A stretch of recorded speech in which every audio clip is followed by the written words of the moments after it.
दोस्तों नमस्कार। देश को नया उपराष्ट्रपति मिल गया है। 15वें उपराष्ट्रपति के नाम का ऐलान हो गया है और जैसे कि उम्मीद थी, एनडीए के उम्मीदवार सीपी राधाकृष्णन को नया उपराष्ट्रपति निर्वाचित घोषित कर दिया गया है।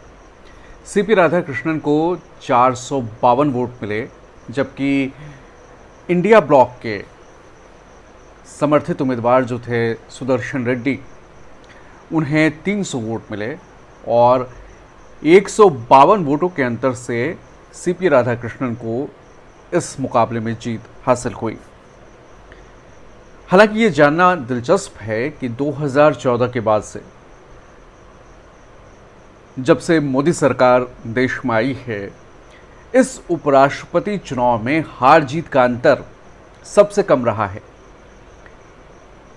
पिछले चुनाव में जब जगदीप धनखड़ देश के उपराष्ट्रपति बने थे, तो उनका जो जीत का आंकड़ा था, वो उनका जो अंतर था वो 346 वोट का अंतर था। मतलब कहाँ 152 वोट का अंतर से चुनाव हारे सुदर्शन रेड्डी या चुनाव जीते सीपी राधाकृष्णन, और कहाँ 346 वोटों के अंतर से चुनाव जीते थे जगदीप धनखड़। तो देखिए कितना फर्क आ गया है इस बार के उपराष्ट्रपति चुनाव में जीत के अंतर पर। वहीं ये जगदीप धनखड़ ने उपराष्ट्रपति पद से बीच में इस्तीफा दिया, अपने कार्यकाल के बीच में स्वास्थ्य कारणों का हवाला देते हुए। तो वहीं उनका चुनाव हुआ था 2022 में।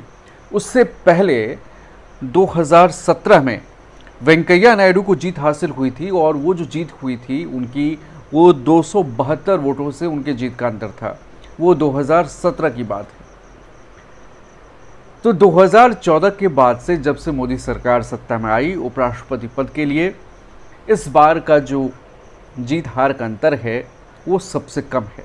और कांग्रेस के लिए ये संतोष की बात है, क्योंकि जो आंकड़े उपराष्ट्रपति चुनाव में सबके सामने थे, वो नंबर गेम साफ बता रहे थे कि जीत एनडीए की तय है, सत्ता पक्ष की तय है। कांग्रेस इसे वैचारिक लड़ाई बता रही थी। जिस अंदाज में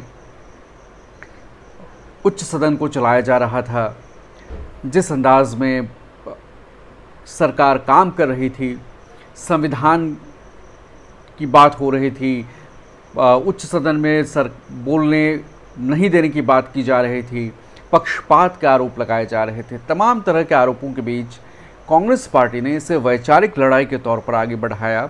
और इंडिया गठबंधन ने ये जानते हुए कि उनकी हार इस मुकाबले में लगभग तय है, 100% तय तो नहीं कह सकते, लेकिन लगभग तय इसलिए कहना चाहिए कि कुछ अगर सत्ता पक्ष के 100 वोट अगर पलट जाते तो मुकाबला पलट जाता है, और फिर सरकार के लिए इससे बड़ी फजीहत कुछ और नहीं हो सकती थी। लेकिन ये जानते हुए कि नंबर उनके पक्ष में नहीं है, इंडिया गठबंधन ने एक मजबूत उम्मीदवार को मैदान में उतारा। इस बार दोनों उम्मीदवार दक्षिण से थे, और दक्षिण में से ही एक उम्मीदवार सीपी राधाकृष्णन की जीत हुई। देश के 15वें उपराष्ट्रपति वो निर्वाचित घोषित किए गए हैं। प्रधानमंत्री मोदी ने उन्हें बधाई दी है, रक्षा मंत्री ने बधाई दी है, गृह मंत्री ने बधाई दी है, और एक चुनाव का जो अध्याय है उपराष्ट्रपति चुनाव का, वो खत्म हुआ है। अगर आंकड़ों पर हम नज़र डालें तो इस बार उपराष्ट्रपति चुनाव में 781 मत थे टोटल। उस 781 में से 767 सांसदों ने वोट डाला। उपराष्ट्रपति के चुनाव में लोकसभा और राज्यसभा के दोनों सदनों के सदस्य ही वोट डालते हैं। तो 781 टोटल सांसद थे दोनों सदनों को मिलाकर, उसमें से 767 सदस्यों ने वोट डाला। 15 वोट इस बार चुनाव में इनवैलिड करार दिए गए, यानी 15 वोट अमान्य किए गए। 452 वोट सीपी राधाकृष्णन को मिले, 300 वोट इंडिया गठबंधन के उम्मीदवार को मिले और रेड्डी साहब को। और जिन दलों ने इस बार उपराष्ट्रपति के चुनाव से दूरी बनाई, उसमें नवीन पटनायक की बीजू जनता दल, उसके अलावा भारतीय राष्ट्र समिति BRS, KCR की, उन्होंने भी इस चुनाव में हिस्सा नहीं लिया। इसके अलावा शिरोमणि अकाली दल जो कभी पहले बीजेपी के सहयोगी रही थी, उन्होंने भी इस चुनाव से किनारा कर लिया था। लोकसभा में इस वक्त 542 सांसद हैं। राज्यसभा में सांसदों का आंकड़ा 239 है। जीत के लिए ज़रूरत थी 391 वोटों की। और चूँकि कुछ पार्टियों ने चुनाव से अलग रखने का ऐलान किया, इसलिए जीत का जो आंकड़ा था वो घट गया। और वाईएसआर ने, जो जगन मोहन रेड्डी की पार्टी है, उन्होंने इस चुनाव में सरकार की मदद की और उनके जो 11 सांसद हैं उन्होंने सरकार के पक्ष में यानी सीपी राधाकृष्णन जी के समर्थन में वोट डाला। तो इस तरह से संपन्न हुआ देश के 15वें उपराष्ट्रपति को चुनने का पूरी जो कार्यप्रणाली है वो संपन्न हुई। जैसा कि उम्मीद थी, जीत सत्ता पक्ष को मिली हर बार की तरह। लेकिन कांग्रेस और विपक्ष के लिए नैतिक जीत ये है कि उन्होंने जो उम्मीद की थी जितने वोट, उससे 15 वोट उनके कम आए हैं, लेकिन 300 वोट उनके सुदर्शन रेड्डी जी को मिले हैं।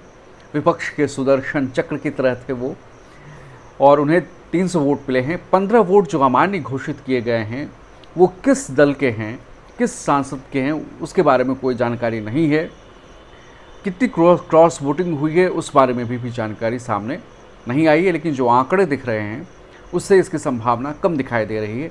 लेकिन किनका वोट अमान्य करार दिया गया है, इस बारे में अभी खुलकर बातें अभी सामने नहीं आई हैं। तो सीपी राधाकृष्णन जो संघ से जुड़े हैं, बीजेपी के हैं, एक अच्छा राजनीतिक अनुभव है, बीजेपी के अध्यक्ष भी रह चुके हैं प्रांत स्तर पर। उसके अलावा महाराष्ट्र के राज्यपाल वर्तमान में थे, जिसके बाद उन्हें उससे पहले महाराष्ट्र से पहले वो झारखंड में राज्यपाल की भूमिका निभा चुके, और जब झारखंड में राज्यपाल रहे तो उन्हें तेलंगाना में और पुडुचेरी के उपराज्यपाल की अतिरिक्त जिम्मेदारी भी दी गई थी। तो धनखड़ साहब की विदाई के बाद जिस अंदाज में उनकी विदाई हुई, उसके बाद बीजेपी ने एक ऐसे उम्मीदवार को उतारा जो उनकी पृष्ठभूमि का हो, उन्हीं की तरह वैचारिक तौर पर प्रतिबद्धता दिखाता हो और साफ सुथरी छवि का हो। तो बीजेपी को ने सीपी राधाकृष्णन को उम्मीदवार के तौर पर उतारा, उन्हें जीत मिली। और इस बार के चुनाव में जिस तरह से दोनों पक्षों ने, चाहे राधाकृष्णन जी हों चाहे सुदर्शन रेड्डी जी हों, जिस तरह से अपना चुनाव प्रचार किया, अपनी बातें रखी, बेहद मर्यादित तरीके से रखी, और कम आंकड़ों के बावजूद कांग्रेस पार्टी और विपक्ष ने अपनी एकजुटता दिखाई है। अब बीजेपी ये नहीं कह सकती कि विपक्ष टूट गया, या क्योंकि विपक्ष के जो वोट थे जितने उनको मिलने चाहिए थे वो एक मुश्त गिरे हैं। और सत्ता पक्ष की तरफ से भी विपक्ष ये नहीं कह सकता कि आपके सांसदों ने अंतरात्मा की आवाज़ सुनकर क्रॉस वोटिंग की और वो वोट हमारी तरफ आए, ये भी होता नहीं दिख रहा है। हालांकि 15 अमान्य वोट किसके हुए, ये इसकी जानकारी अभी नहीं है। और ये जो चुनाव होता है, जैसा आप जानते हैं कि इसमें पार्टीज़ जो है अपना व्हिप जारी नहीं कर सकती। पहले ये कयास लगाए जा रहे थे कि शायद चंद्रबाबू नायडू पलट जाएं, लेकिन चंद्रबाबू नायडू ने, दक्षिण के हैं सुदर्शन जी, तो हो सकता है आंध्रा से ही हैं, तो हो सकता है कि नायडू साहब का दिल पिघल जाए। तमिल वर्सेस तेलुगु का ये मुकाबला था, तो नायडू साहब शायद अपना रुख परिवर्तित कर लें। लेकिन वोटों का गणित चूँकि इस तरह का है कि इसमें जीत लगभग नामुमकिन थी, तो इसलिए नायडू साहब ने भी वही किया जो उन्हें करना चाहिए था। वो भावनाओं में न बहकर उन्होंने ऐलान पहले ही कर दिया था कि वो राधाकृष्णन जी के समर्थन में वोट डालेंगे, ऐसा ही उन्होंने किया। हालांकि और वाईएसआर ने भी यही किया, उन्होंने भी तमिल वर्सेस तेलुगु के चक्कर में ना पड़ते हुए उन्होंने भी सरकार को समर्थन दिया। और अब देश को 15वां उपराष्ट्रपति मिल चुका है, और उम्मीद की जानी चाहिए कि राधाकृष्णन जी जब कार्यभार संभालने के बाद बतौर राज्यसभा चेयरमैन अपने काम शुरू करेंगे, तो इस नई जिम्मेदारी में वो नई मर्यादा के साथ, वैसी मर्यादा जैसी उम्मीद की जाती है, जिसकी परंपरा रही है कि एक निष्पक्ष संतुलित तरीके से उच्च सदन को चलाने की, उसे निभाएंगे और संवैधानिक मूल्यों में इजाफा करेंगे, उसमें अपना योगदान देंगे। तो दोस्तों, आज के लिए इस वीडियो में इतना ही। अगर आपको हमारा वीडियो पसंद आया हो तो उसे लाइक करें, शेयर करें, सब्सक्राइब करना ना भूलें और अपनी राय ज़रूर लिखें। धन्यवाद बहुत बहुत।